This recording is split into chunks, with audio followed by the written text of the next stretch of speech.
গতকাল ঠিক সন্ধ্যা ৭টা ৩০ আমার বান্ধবী কাজী এলি করিম আমাকে কল করে বলে, তুই কোথায়?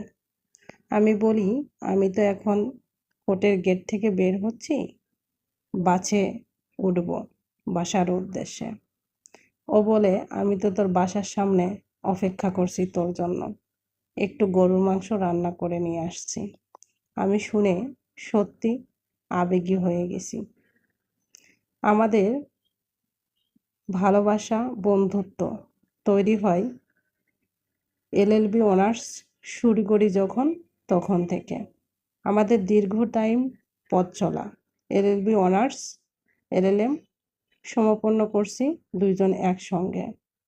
মাঝে মাঝে অনেক ঝগড়া হয়, আমি ওকে ব্লকও করে রাখি, অনেক শাসন করি ওকে, তবে ওর ভালো চাই, ও সেটা বুঝে। আমার রাগ ভাঙিয়ে ব্লক ছুটিয়ে নেয়। কিন্তু আজ ওর ভালোবাসা দেখে সত্যি আমি অনেক মুগ্ধ হয়ে গেছি।